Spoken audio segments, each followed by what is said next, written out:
Hello everyone, welcome to my channel. இன்னைக்கு நாம standard 12th physics unit number 1 எலக்ட்ரோஸ்டாட்டிக்ஸில் example 1.2 வந்து பார்க்க போகிறோம். கொஸ்டின் என்ன கொடுத்துருக்காங்கன்னு பார்த்தீங்கன்னா, ரெண்டு point charges Q1 and Q2 வந்து கன்சிடர் பண்ண சொல்லியிருக்காங்க. அந்த ரெண்டு பாயிண்ட் சார்ஜஸுமே ரெஸ்ட், அதாவது ஸ்டேஷ்னரியாக இருக்குதுன்னு சொல்லியிருக்காங்க. ஸ்டேஷ்னரிங்கிறப்ப ரெஸ்ட்டில் மூவ் ஆகாமல் இருக்குதுன்னு சொல்லியிருக்காங்க. அப்போ இந்த ரெண்டு பாயிண்ட் சார்ஜஸ்க்கு நடுவில் இருக்கக்கூடிய டிஸ்டன்ஸ் வந்து என்ன கொடுத்துருக்காங்கன்னா 1 மீட்டர்னு கொடுத்துருக்காங்க. இப்போ அதை ஃபாலோ பண்ணி நம்ம ஃபோர்ஸ் அந்த ரெண்டு point charges Q1 and Q2 எவ்வளோ ஃபோர்ஸ் எக்ஸ்பீரியன்ஸ் பண்ணுதுங்கிறத கண்டுபிடிக்கணும். அதை ஃபாலோ பண்ணி நிறைய கேசஸ் வந்து கொடுத்துருக்காங்க. மொத்தம் 3 சப்டிவிஷன்ஸ் வந்து இருக்குது. அதில் ஏங்கிற ஃபஸ்ட்டு சப்டிவிஷனை வந்து பார்ப்போம். இதில் வந்து ஃபஸ்ட்டு ஏங்கிற ஃபஸ்ட் சப்டிவிஷனில் என்ன கொடுத்துருக்காங்கன்னா Q1, அதாவது ஃபஸ்ட்டு சார்ஜோடைய வேல்யூ என்ன கொடுத்துருக்காங்கன்னு பார்த்தீங்கன்னா +2 μc மியூ கூலும் வந்து கொடுத்துருக்காங்க. அதுவே வந்து Q2 என்ன கொடுத்துருக்காங்கன்னு பார்த்தீங்கன்னா +3 μc, அதாவது மியூ கூலும் வந்து கொடுத்துருக்காங்க. இந்த இடத்துல மியூங்கிறது எதோ டினோட் பண்ணுதுன்னு பார்த்தோம்னா 10⁻⁻6 வந்து டினோட் பண்ணுது. அப்படின்னா Q1 வந்து எனக்கு எப்படி மாறும்னு பார்த்தோம்னா 2 × 10⁻6 கூலும்னு மாறும். அதுவே Q2 எப்படி மாறும்னு பார்த்தோம்னா 3 × 10⁻6 கூலும்னு எனக்கு சேஞ்ச் ஆகும். இப்போ ஃபோர்ஸ் எக்ஸ்பீரியன்ஸ் பண்ணது தான் கண்டுபிடிக்கணும். அப்படின்னா F(21) is equal to 1/4πε0 into Q1 into Q2 divided by R² into R12 கேப்புங்கிறது எனக்கு ஃபார்முலா. இப்போ வந்து பார்த்தோம்னா 1/4ε0ங்கிறது எதுன்னு பார்த்தோம்னா கேவை தான் வந்து இந்த 1/2ε0 வந்து டினோட் பண்ணுது. அப்படின்னா கேவோட வேல்யூ நம்மளுக்கு ஏற்கனவே கூலும்ஸ் லாவோட இம்பார்ட்டன்ட் ஆஸ்பெக்ட்ஸில் வந்து பார்த்துருப்போம். கேவோட வேல்யூ என்னென்னா 9 × 10⁹ தான் கேவோட வேல்யூ. இப்போ நான் அதுக்கு 1/4ε0க்கு பதிலாக 9 × 10⁹ வந்து நான் சப்ஸ்டியூட் பண்ணலாம். அப்படின்னா F(21) is equal to 9 × 10⁹ வந்து சப்ஸ்டியூட் பண்ணிட்டேன். அடுத்து Q1 × Q2 Q1 first சார்ஜோடைய magnitude என்னென்னு பார்த்தோம்னா 2 × 10⁻6. அதுவே செகண்ட் சார்ஜோட மேக்னிடியூட் Q2 வந்து என்னென்னு பார்த்தோம்னா 3 × 10⁻6 டிவைடட் பை இது R2 இல்லை R² வந்து பார்க்கணும். ஆறுங்கிறது என்னென்னா டிஸ்டன்ஸ் வந்து டினோட் பண்ணுறது. ரெண்டு சார்ஜுக்கும் நடுவில் இருக்கிற டிஸ்டன்ஸ் என்னென்னு பார்த்தோம்னா 1 மீட்டர். அப்படின்னா எனக்கு 1² கிடச்சிருக்கும். அப்படின்னா அடுத்து இன்னும் மீதி என்ன இருக்குதுன்னு பார்த்தோம்னா R12 கேப் மட்டும்தான் இருக்குது. R12 கேப்புங்கிறது இது எது டினோட் பண்ணுதுன்னா டைரக்ஷன் வந்து டினோட் பண்ணுது. அப்படின்னா R12 கேப்புங்கிறது எனக்கு இங்கே ரெண்டு சார்ஜஸுமே எனக்கு எக்ஸ் ஆக்சிஸில் வந்து லையாக இருக்குது. எக்ஸ் ஆக்சிஸில் லையாக இருந்துச்சுன்னா டைரக்ஷன் I கேப்பாக இருக்கும். ஒய் ஆக்சிஸில் லையாக இருந்துச்சுன்னா டைரக்ஷன் J கேப்பாக இருக்கும். அதுவே Z ஆக்சிஸில் லையாக இருந்துச்சுன்னா எனக்கு டைரக்ஷன் K கேப்பில் வந்து இருந்திருக்கும். இப்போ இங்கே பார்த்தோம்னா எனக்கு எக்ஸ் ஆக்சிஸில் லையாக இருக்குது, அதனால் டைரக்ஷன் I கேப்பில் வந்து இருக்கும். இப்போ இது எல்லாத்தையுமே மல்டிப்ளை பண்ண வேண்டியது மட்டும்தான் மிச்சம். அப்படின்னா 9 × 2 வந்து 18 × 3 வந்து நம்ம என்ன கண்டுபிடிக்கும். 18 × 3 வந்து 54 எனக்கு கிடச்சிருக்கும். அப்படின்னா 54 × 10⁻9 வந்து ஒன்று இருக்குது. அடுத்து 10⁻6 10⁻6 ரெண்டு வாட்டி இருக்குது. அப்படின்னா ரெண்டையுமே, அதாவது பவரை ஆட் பண்ணிக்கிறேன். அப்படின்னா -6ஐயும் -6ஐயும் ஆட் பண்ணால் எனக்கு -12 வந்து கிடச்சிருக்கும்.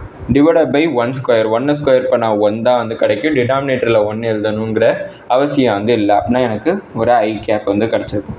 அப்படின்னா 54 × 10⁻9 ரெண்டுமே பேஸ் வந்து பார்த்தோம்னா சேமாக இருக்குது 10 அதோடைய பவர் வந்து பார்த்தோம்னா 9 12. அப்படின்னா 9ஐயும் 12ஐயும் ஆட் பண்ணும். ஆனால் இங்கே மைனஸ் இருக்கிறதுனால மைனஸ் பண்ணிக்கிறேன். அப்படின்னா 54 × 9 - 12 வந்து எனக்கு -3 கிடச்சிருக்கும். அப்படின்னா 54 × -3 × 10⁻³ நியூட்டன் அப்படின்னு எனக்கு கிடச்சிருக்கும். அப்போனா எனக்கு F(21) அதாவது Q1 வந்து +2 μc வந்து கொடுத்துருக்காங்க. Q2 வந்து +3 μc. அப்படின்னா ரெண்டு பாயிண்ட் சார்ஜஸோட நடுவில் இருக்கக்கூடிய ஃபோர்ஸ் வந்து எவ்வளோ கண்டுபிடிச்சிருக்கோன்னு பார்த்தோம்னா 54 × 10⁻³ நியூட்டன் கண்டுபிடிச்சிருக்கோம். அடுத்தது செகண்ட் சப்டிவிஷனுக்கு முன்னாடி இங்கே இன்னொரு விஷயம் வந்து மென்ஷன் பண்ண மறந்துட்டோம். என்னென்னு பார்த்தோம்னா ஃபோர்ஸ் எக்ஸ்பீரியன்ஸ்டு பை தி 2 சார்ஜஸ்ன்னு கேட்டிருக்காங்க. நம்ம F(21) தான் கண்டுபிடிக்கணும்னு அவங்க சொல்லலை. Force experienced between the 2 charges அப்படின்னு கொடுத்துருக்காங்க. அப்படின்னா நான் F(21) இப்போ கண்டுபிடிச்சிருக்கேன். அதாவது செகண்ட் பாயிண்ட் சார்ஜ் மேலே ஃபஸ்ட் சார்ஜ் ஏற்படுத்தின ஃபோர்ஸ் தான் வந்து நான் கண்டுபிடிச்சிருக்கேன். அப்படின்னா ஃபஸ்ட் சார்ஜ் மேலே எனக்கு செகண்ட் சார்ஜ் ஏற்படுத்தின ஃபோர்ஸ் வந்து கண்டுபிடிக்கலை. அது கண்டுபிடிக்கணும்னா அதுக்கு ஒரு ஃபார்முலா வந்து இருக்குது. அந்த ஃபார்முலாவை எழுதிக்கிறேன். ஃபார்முலா என்னன்னு பார்த்தோம்னா F(12) அதாவது F(21) கண்டுபிடிச்சிட்டேன். F(12) தான் வந்து கண்டுபிடிக்கணும். அதுக்கு ஃபார்முலா என்னென்னு பார்த்தோம்னா -F(21). இது எங்கே பார்த்துருப்போம்னு பார்த்தீங்கன்னா கூலும்ஸ் லாவோட இம்பார்ட்டன்ட் ஆஸ்பெக்ட்ஸில் வந்து பார்த்துருப்போம் இந்த ஃபார்முலா எப்படி வந்துச்சுங்கிறதையும் எக்ஸ்பிளைன் பண்ணிப்பேன். அந்த வீடியோ போய் பார்த்துட்டு வந்துடுங்க, ஈஸியாக உங்களுக்கு புரியும். அப்படின்னா F(12) = -F(21)ங்கிறது ஃபார்முலா. அப்படின்னா F(12) = F(21) வந்து நம்ம ஏற்கனவே கண்டுபிடிச்சிட்டோம். 54 × 10⁻³ நியூட்டன்கிறது நம்ம கண்டுபிடிச்சிருந்தது. அதை நான் இங்கே சப்ஸ்டியூட் பண்ணிக்கிறேன். 54 × 10⁻³ நியூட்டன்.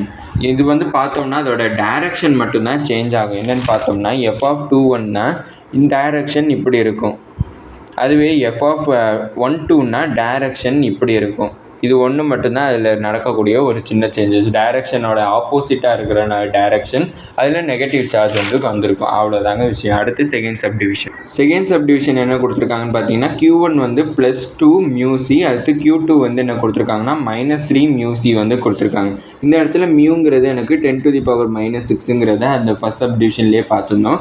அப்படின்னா Q1 எப்படி சேஞ்ச் ஆகும்னு பார்த்தோம்னா 2 × 10⁻6 கூலும் சேஞ்ச் ஆகும்.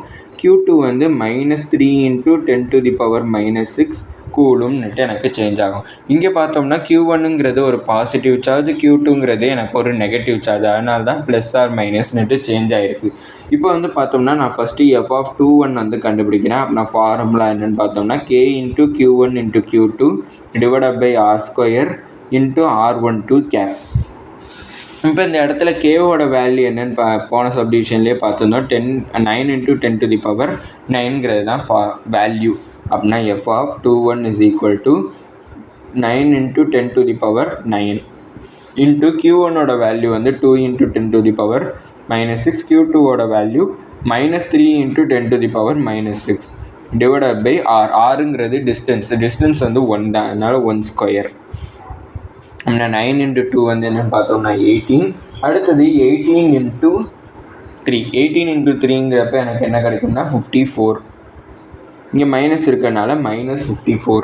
இந்த இடத்துல ஒரு சின்ன மிஸ்டேக் வந்து பண்ணியிருக்கோம். என்னென்னா R12 வந்து மென்ஷன் பண்ணல. R12ங்கிறப்ப எனக்கு F(21)ங்கிறப்ப எனக்கு இங்கே எக்ஸாக்சிஸில் தான் இருக்குது. எக்ஸாக்சிஸ்லங்கிறப்ப எனக்கு I தான் வந்து இருக்கும். அங்கே எனக்கு டைரக்ஷன் வந்து சேஞ்ச் ஆகலை, I கேப். அதனால் எக்ஸாக்சிஸுங்கிறப்ப I கேப் வந்து இங்கே டினோட் பண்ணிடணும். நான் -54 × 10⁻9.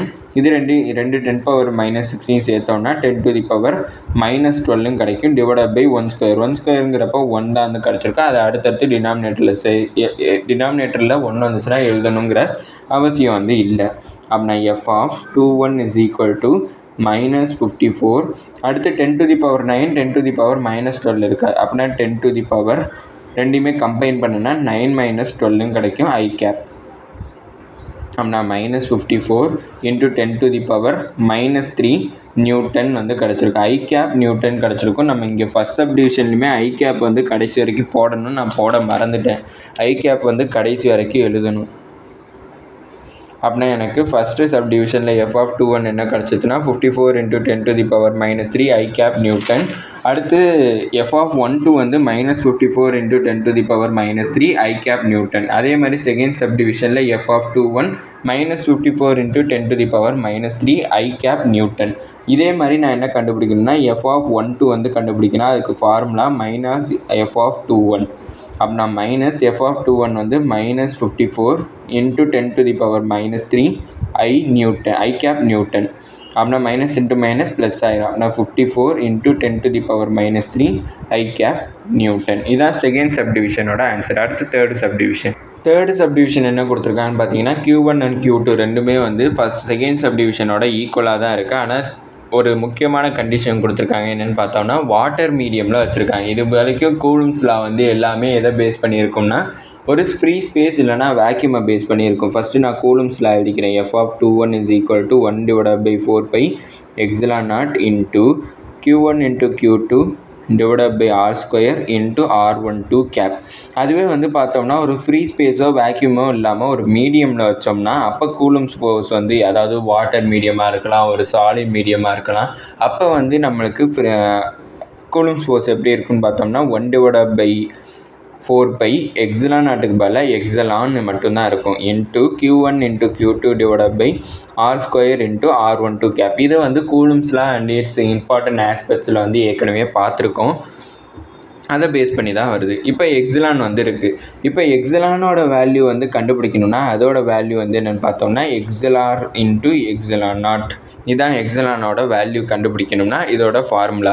இங்கே எக்ஸலான் ஆர்ன்னு பார்த்தோம்னா அதான் வந்து ரிலேட்டிவ் பெர்மிட்டிவிட்டி. அதோட வேல்யூ நம்மளுக்கு 18 கொஷின்லேயே கொடுத்துருக்காங்க. இப்போ இதை நான் இந்த இதை வந்து ஈக்குவேஷன் நம்பர் 1 கன்சிடர் பண்ணிக்கிறேன். இதை ஈக்குவேஷன் நம்பர் 2ன்னுட்டு கன்சிடர் பண்ணிக்கிறேன்.